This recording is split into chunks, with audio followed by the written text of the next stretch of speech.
আসসালামু আলাইকুম। দর্শকের কথা অনুষ্ঠানে আপনাদের সকলকে আমন্ত্রণ জানাচ্ছি। গতকালকে যে কন্টেন্ট আমরা আপ করেছিলাম বেগম খালেদা জিয়ার জানাজাকে কেন্দ্র করে, সেই কন্টেন্টের উপর যে কমেন্টগুলো এসেছে সেগুলো নিয়ে আজকের দর্শকের কথা। আমি প্রথমে যে কমেন্টটা পড়ব সেটা লিখেছেন নাসরিন শিমু। তিনি লিখেছেন, যতটুকু আশা করেছিলাম তার চাইতে অনেক গুণ বেশি মানুষ অংশগ্রহণ করেছে বেগম খালেদা জিয়ার জানাজায়। জি, আপনি ঠিকই ধরেছেন, আসলেই এই জানাজায় প্রচুর লোক অংশ নিয়েছে এবং আমার জানা মতে বাংলাদেশে এত বড় জানাজার কখনো হয়েছে কিনা এটা কেউ বলতে পারেনি।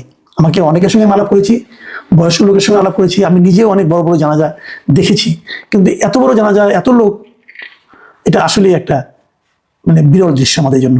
গালফ ফ্যাশন তিনি লিখেছেন, আজকে এই দৃশ্য দেখে মন চাইতেছে দুবাই থেকে চলে আসতে, এক নজর খালেদা জিয়ার কবরকে দেখার জন্য এবং দোয়া করার জন্য।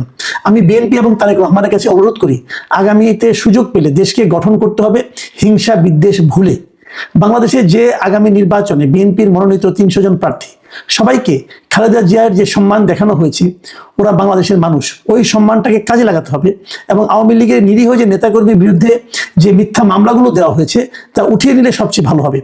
বাংলাদেশের রাজনীতির রং রূপ চেঞ্জ হয়ে যাবে তখন। আশা করি দেখে শান্তি আসবে ইনশাল্লাহ। তবে জামাতের ষড়যন্ত্র থেকে দেশটাকে বাঁচাতে হবে।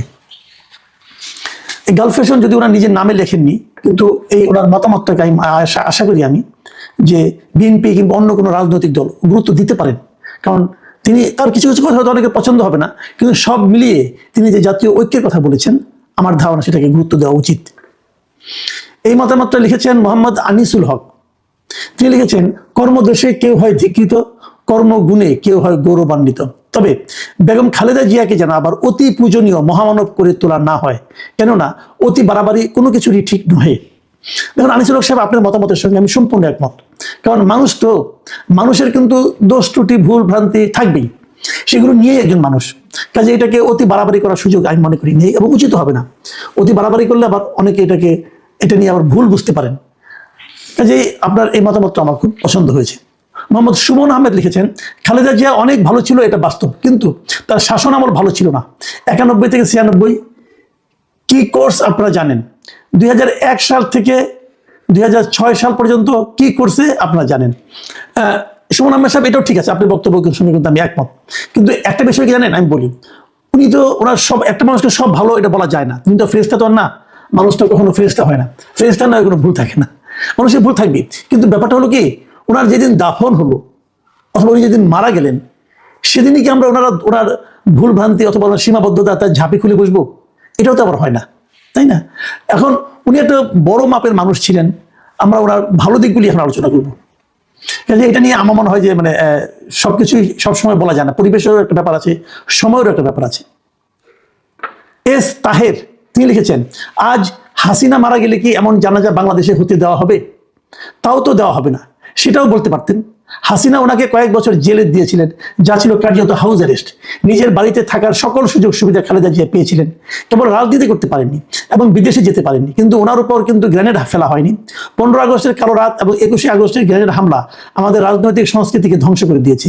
দুটি ঘটনার জন্য জিয়া পরিবার প্রত্যক্ষ কিংবা পরোক্ষভাবে দায়ী।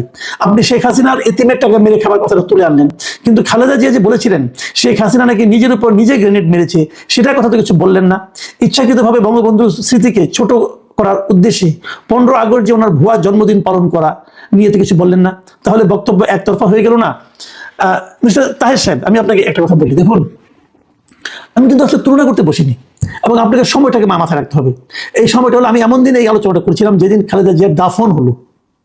এখন দাফন যেদিন হলো সেদিন কি আমি ওনার কি কি সীমাবদ্ধতা ছিল, ওনার কি কি ভুল ছিল সেই আলোচনা নিয়ে বসবো? এই যে কথাগুলো আপনি আজকে বলতেছেন, ধরা যাক এই কথাগুলি কি আপনি ওই জানাজা নামাজের ওখানে দাঁড়িয়ে বলতে পারতেন? ওখানে তো তারেক রহমান বলেছিলেন যে আমার মার যদি কোনো ভুল হয়ে থাকে ক্ষমা করবেন, সেখানে বলতে পারতেন আপনার মা এই ভুল করেছে? পারতেন না। কেন পারতেন না? পরিবেশের কারণে পারতেন না।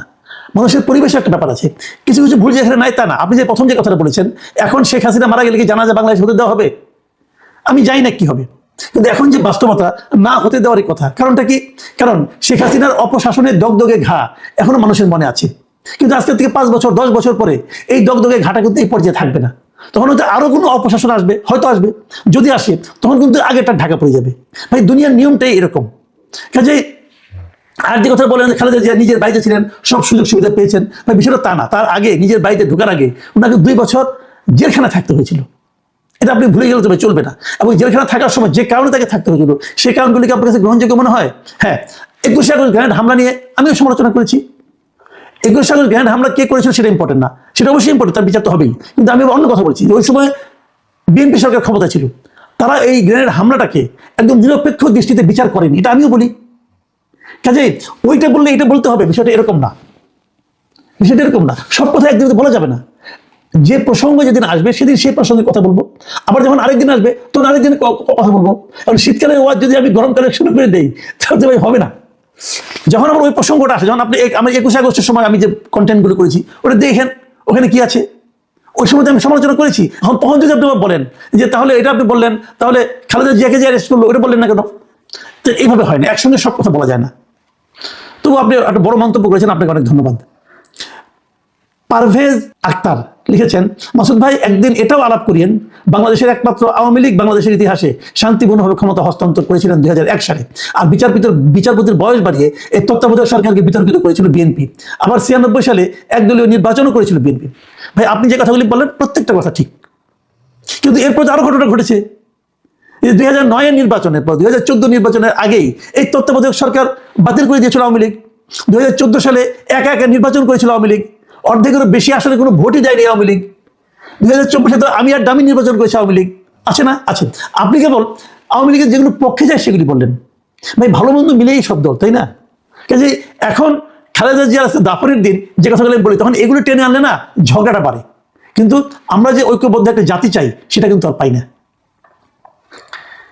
SRM, সংক্ষেপে কি অর্থ আমি জানি না, তিনি লিখেছেন, যে জাতি তার জন্মের ইতিহাসকে ভুলে যায় তারা যে ভুলবে না এই গ্যারান্টি নাই। এরা হুজুগের জাতি, যত দ্রুত আবেগে ওঠে তার চেয়ে দ্রুত নামে। তার প্রমাণ এনসিপি আর সমন্বয়করা। আর এই প্রজন্ম তো সম্মান কি জিনিস সেটাই জানে না। আমি সন্দিহান 10 বছর পরে কি হবে। বড় আজব জাতি আমরা। ভাই আপনার সঙ্গে দ্বিমত করার খুব একটা সুযোগ নাই। মারুফুল ইসলাম পলাশ লিখেছেন, ভাই জ্ঞান দিয়েন না, আপনাকে ইদানিং দেখছি টকশোতে মন খুলে কথা বলেন না। আপনি ভয় পেয়ে গেছেন, কেউ কি ভয় দেখাইছে? আপনার জ্ঞান মন যা বলে আগে যেভাবে কথা বলতেন সেভাবেই সাহসী কণ্ঠে মন খুলে কথা বলুন, সেটাই আমার চাওয়া। আপনার সবগুলো টকশো আমি দেখি বা দেখেছি, কাউকে ভয় পেয়ে কথা বলার চেয়ে মরে যাওয়া ভালো। আশা করি বুঝে গেছেন। মারুফুল ইসলাম পলাশ সাহেব, আপনার সঙ্গে আমি তর্কে যাবো না, আমি খালি এটুকু বলবো, ভয় বলেন সাহস বলেন এটা কিন্তু আপেক্ষিক। আপেক্ষিক মানে আপনি কার চেয়ে সাহসী, আপনি কার চেয়ে ভীতু, আপনি কতটুকু সত্য বললেন, অথবা আপনি কতটুকু সত্য জানেন, এগুলোর অনেক কিছুর উপর কিন্তু নির্ভর করে। আপনি সাহসী মানুষ, কোনো সন্দেহ নাই, তো আপনি বলুন না কিছু কথা। আচ্ছা বলবেন, আমাকে তো টেলিভিশন ডাকে না।